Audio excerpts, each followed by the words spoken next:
Bok, ekipa, dobrodošli u metodu samokoučinga 14 od 20, 3O. Danas smo na otpusti, na zadnjem od 3O. Moje ime je Tihana Dragičević, bavim se coachingom i osobnim razvojem već više od 10 godina. I ako vam se sviđa ovo što pričam, podržite me, bacite like, tako da znam da ste tu. Se sjećate princeze od prošlog puta?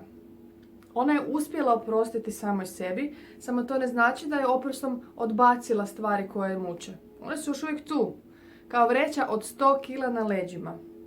Iako braća blizanci, oprost, što smo radili prošli put, i otpuštanje, što ćemo raditi danas, su vrlo bliski. Ali su svejedno 2 koraka. 1, 2. Otpuštanje je posljednji korak u 3O metodi, ujedno je najteži.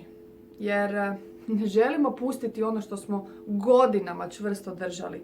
Navikli smo se na stisak i na manjak cirkulacije u tom dijelu tijela. Jer što ako toga više ne bude? Što ako ne bude bilo više problema? Što će biti onda? Jedno veliko ništa. I upravo to nepoznato nas straši puno više od ovog poznatog strašnog. Pa ustrajemo.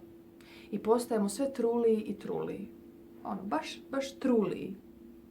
Emotivno, fizički. Jeste li uopće svjesni koliko je težak teret taj koji nosite? Stalno, 24 sata dnevno. I ne mislim pri tome samo na ove oproštene stvari od prošli put kojima je rok trajanja davno istekao. Mislim na brige, strahove, uvjetovanja. Mislim na tuđe brige, tuđe strahove, tuđa uvjetovanja koje ste si uzeli. Mislim na krikove boli koje gutate i na slojeve šutnje kojim se kitite. Mislim na sve ono što vas tereti, a više mu nije mjesto s vama. Na vama, u vama. Nema više što tu raditi.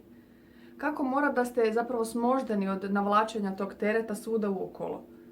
I nije ni čudo da se ne možete uspraviti i udahnuti. Ovako, ispričat ću vam jednu priču, ovog puta ne klasičnu bajku, nego jednu zen mudrost. Molim lijepo. I hvala Dereku Linu na pričici. Slušajte. Jednoga dana mudrac učeniku da praznu vreću i košaru punu krumpira.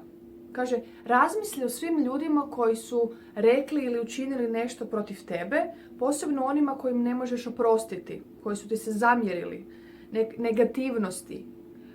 Svako ime takvo ureži u jedan krumpir i stavi krumpire u vreću. A to vrijedi i za sve stvari negativne i zamjeranja koje govoriš samom sebi. Učenik razmišlja, sjeti se on mnogih imena, odradi on taj zadatak bez problema i uskoro mu je vreća bila puna krumpira. I kaže učitelj, tjedan dana ćeš nositi vrećicu sa sobom kamo god pošao. Nakon toga ćemo opet razgovarati. I učenik misli, pa okej, šta ima veze, nosim ja tu vreću malo u ruci, malo na ramenima, nosi ukolo tu vreću, nije bilo tak teško. Međutim, nakon nekog vremena vreća mu je postala teret. Smetala mu je, prtljala mu se okolo i postala je sve teža i teža. Iako je bila jednako teška kao prije, on se umorio. I još k tome, nakon nekoliko dana iz vreće je počelo smrditi užasno. Jer ti izrezbareni krumpiri su počeli trunuti, zaudarati i ne samo što je bilo nezgodno to svugdje vući, nego je postalo prilično neugodno okolo njemu pred drugim ljudima. Ok, tjedan dana je prošao, učitelj pozove učenika i pita ga, ok, jesi razmišljao u vezi s ovim? Jesam, učitelju, kaže učenik. Kaže, kad nismo u stanju oprostiti, nosimo te svoje negativne osjećaje svuda sa sobom, kao što ja nosim krumpire. I negativnost i sve to skupa je težak teret, a s vremenom postaje sve teži i neugodniji.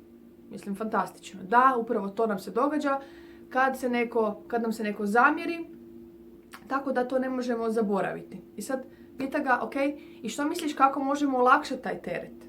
Kaže učenik, pa moramo težiti da oprostimo. Super, odlično. Oprostiti čovjeku koji je povrijedio, kaže učitelj, značilo bi ukloniti jedan krumpir iz vreće. Koliko je osoba kojima si ti spreman oprostiti?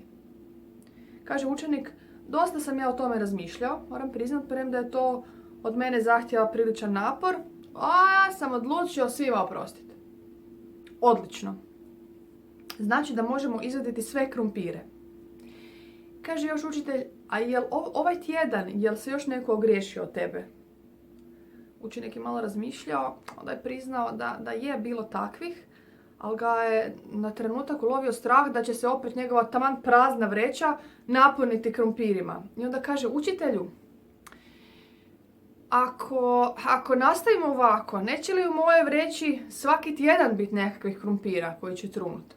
Kaže učitelj, da, dokle god ti ili ljudi govoriš ili radiš protiv sebe, dotle će biti u vreći krumpira. Kaže, ali učitelju, mi ne možemo kontrolirati postupke drugih ljudi. Jedva da možemo svoje. Kako da se riješim vreće? Učitelj kaže, na to pitanje možeš i sam odgovoriti. Ako su krumpiri naši negativni osjećaji, što je vreća? Vreća je, da nema vreće, ne bih imao u čemu držati krumpire. To je dakle nešto u nama, kaže učenik, što nas tjera da zadržavamo osjećaje, povrijeđenosti, tuđe brige, tuđa uvjetovanja, tuđe strahove. Previše toga držim i previše držim do toga koliko vrijedim, kaže učenik. I što će se dogoditi ako prestaneš do toga držati, kaže učitelj? Tada bilo što bi mi ljudi mogli reći ili učiniti protiv mene, mi se neće činiti tako velikim. Ako je tako, kaže učitelj, ne moraš više urezivati imena u krumpire, to znači da više nema tereta i nema više smrada. Jer put slobode započinje opraštanjem, ali završava otpuštanjem. To je svjesna odluka. Ne samo da ćeš maknuti pokoji krumpir, nego da ćeš odbaciti cijelu vreću. Jer ako nema vreće koja će držati krumpire, nema ni krumpira. Mislim da je sada jasno kao dan da više nećete imati vi koji me slušate vreću. A one vaše bivše krumpire i vreće koje ste zapisivali prošli put, molim vas otpustite na sljedeći način. Imam jednostavan recept za vas. Uzmite papir u ruke, one koji ste pisali prošli put, pročitajte ga par puta na glas što opraštate, otpuštate, čega se želite riješiti i što više nije dio vas. Drugi korak. Čekajte da bude noć punog mjeseca. Uopće se ne šalim. Malo si to proguglajte. Ziher je ziher. Treći korak. Nađite vodu tekućicu, po mogućnosti rijeku. Četvrti korak. Stanite kod nje, rasparajte papir i bacite ga u rijeku tako da teče od vas voda da to odnese. I zadnji korak. Promatrajte kako postajete lakši. Vi ste upravo otpustili. Molim, i drugi put.